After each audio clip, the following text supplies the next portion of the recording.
Imungduda mayam hau tawduna kari no khara chaminarba matung Kusanga Bethoigadu mapalda thoraklami Rohiti karibu khalurabanu khangde Bimolgi manakta phamlaga soga kana sanari Chandani su chakhumda chak thongatba haure Gusanna Bethoiga close eba mata utpaduda Abethoida pakhon siningdring asidi Natrabadi Gusando matomda tongana tarani khangbana Sumang matongi u makak nasaba bensuda phami makhoyani du Gusanna Abethoi Kay haige Hore naina noigi yumdegi thokraga aina honda call tawrake aduga kakalu khoigi botanical garden ama chingthakta leibado aduda ibani unasi yagadra Abethoi pisum suglap tawna Gusande yenglaklami Gusande hanana mangonda yengduna leirami Hojik mama kansida pharak taroidro Kaisuk tawri yam kuidawna deba Ado garden duda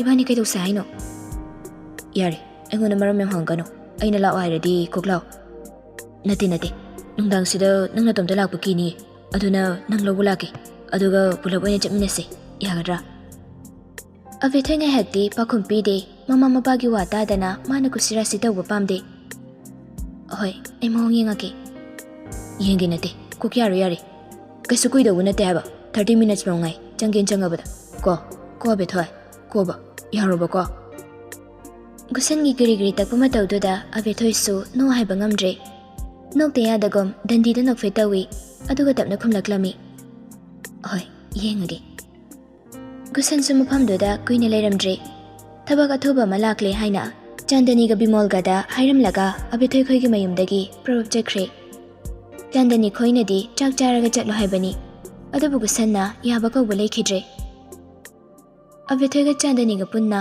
chaksangda chak thonglingi matamni Abethoi phana mada phamlaga alu khetna hairaklami Ima akhoi su city da mukhanbagi matam yore Hoi mafhamduda leiraga ngaksina phachina batawba yade ko nangna leiribado migi mayumna haiba kawba yade Aidi moigi mamangda boi kairabani ma free da leiba chaba tawridugi mathakta aingonda mu paisa pirini do Rohit haire thainaga manadre hojikti gyan yam tarabani Chandani su singdo insinna Kariri upai leire yana ba matam khara leiro Abethoi gari sukhumlakte tumina muklei mama macha ani do mikuk kharadi Seconds kharagi matung Chandani do karigumba ama khangning ningsinglakbagom Abethoi romda mama lesinlaklaga hairaklami Aima aidi kabu kauri Rohit to akhoida lakdura la oidoira na amukta hangu Mama na hanglibadu khumbagi mahut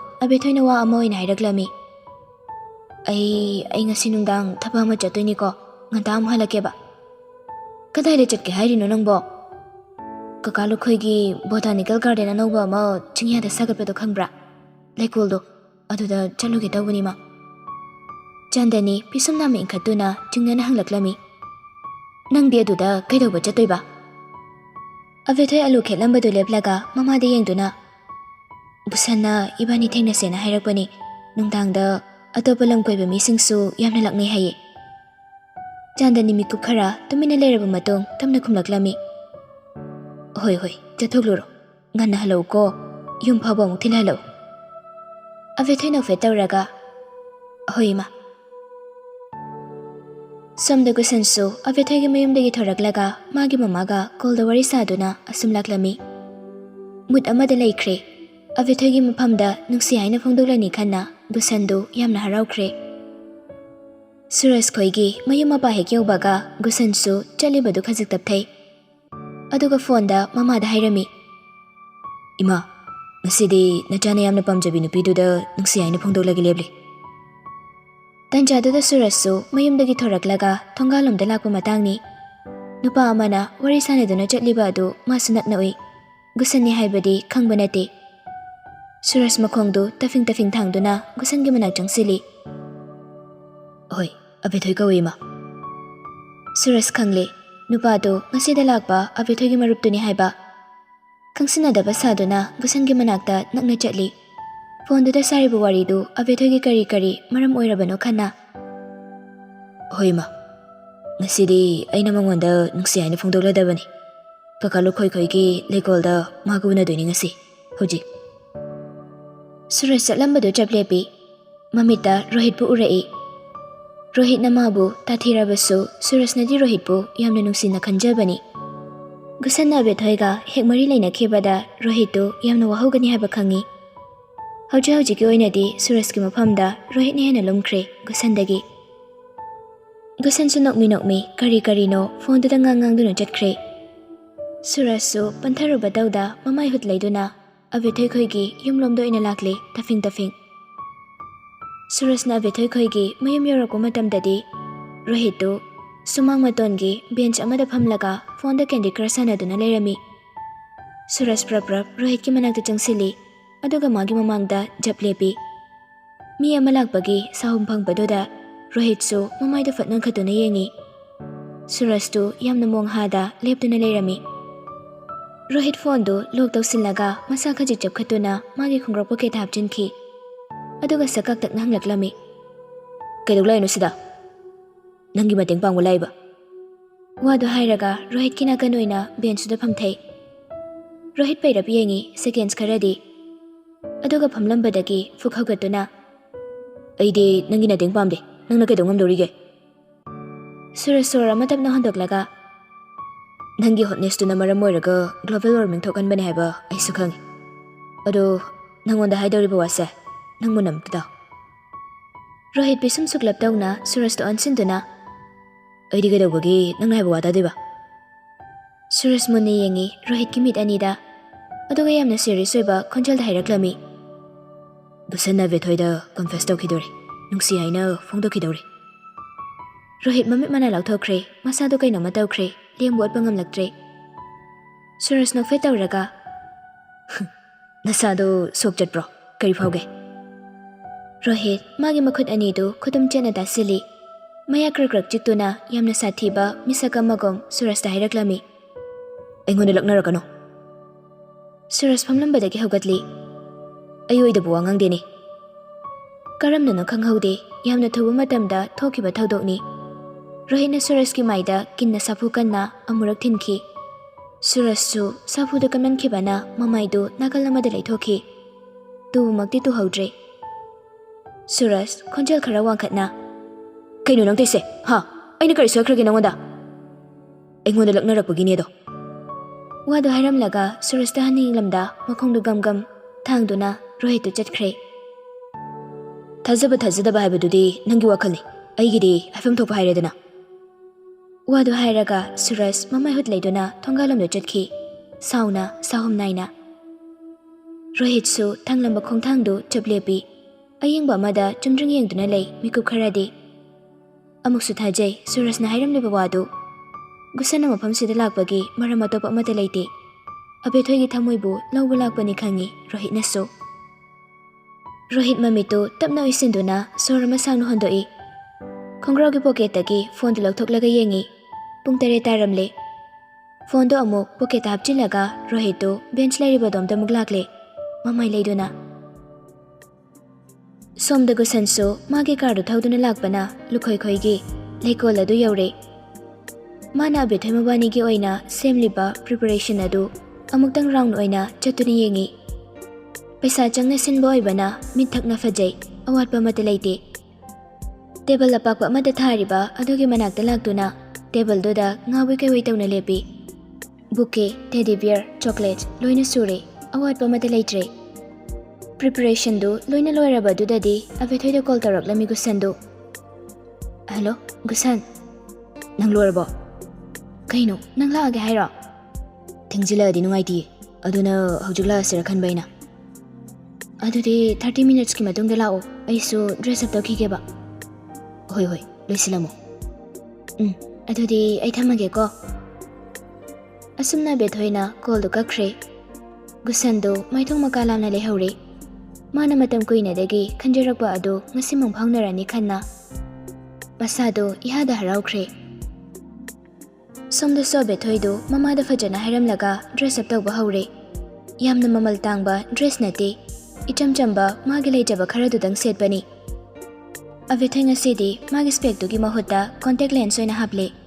Amukka hena attractive oina ba haiduna. Dress up tawba loraba mato magi sling bag to mayan sili.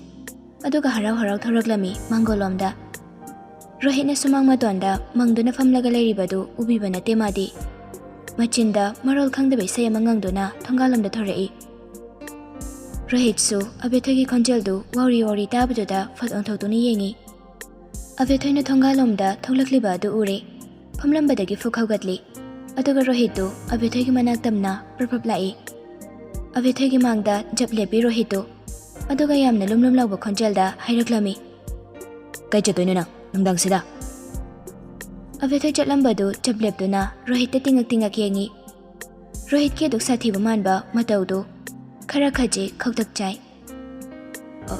noi babagi handak nangna saba botanical garden du da chake tawani kaidawrage Rohit kari su khomde abethoi gi mit anida sangtrik yengi thangnaba mikopta abethoi gi khudang du tap phai aduga magi mathada khangjing sinduna abethoi bu chetna konsinki abethoi de masadu ingau ngaukhre Rohitna tawribasi karino gyan tade madi adubuma Rohit bu inthokpadi inthokte Rohit ki mathada leina tapna hanglaklami kai tawrage Rohit karigino khangde Rohit mamita mapi rajan bahurakle magi punsida mana khwaidagi nungsijaba misaksing ase magi manakta kuina mata leite mabu nungsina loina biramde nungsiba tambiramlaga panthong yaudringai lama khangda hekta hondoktuna thambirami abethoi busu thamo yauna nungsiuraga mabu amo hondoktuna chakhigadra haina mi pairakle lapna thamningdre abethoi bo magi manaktagi abethoi Rohit kina ganwaida makhona tapna nanduna amuk sahanglaklami kaidawrage hairo Rohit khonjal nikna latli tawna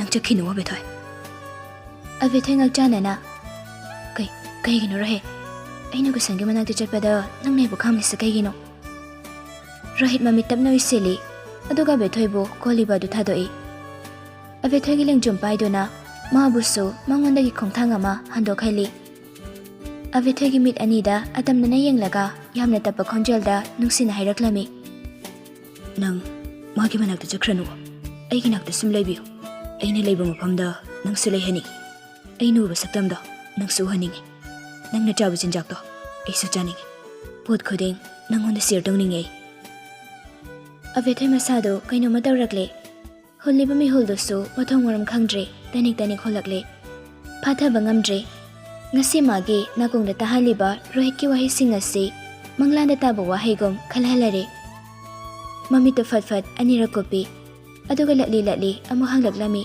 Rohit ki mit ani de yenglaga kai haibana Rohit ai loksin bangamdre nangne phamda chaliba pakhum sibu kaino abethoi gi pangpangba loksin bangamdaba matawdoda Rohit to khangsaw sawning lakle asuk chiraba matam sifawba khangna khangsinade haina Rohit handakti abethoi gi lengjumda pariba makhut ani du thadokle aduga mamita mapira thangna khitang sawgatna hairaklami aina hairise nang gusangi manakta chatpa yaro heba aigi naktagi khongkhuma je ma phawba lingba yaro hebani abethoi tami leikre mikup khara munne yengi Rohit ki pitana thumatlaba mit ani doda abethoi mamaido amu khajik non thaki aduga yamna tappa khonjalda hairaklami Rohit aibo pangbini khana sana bikanu Rohit abethoi gi lengjumda amu paidona masu tapna makhata raklami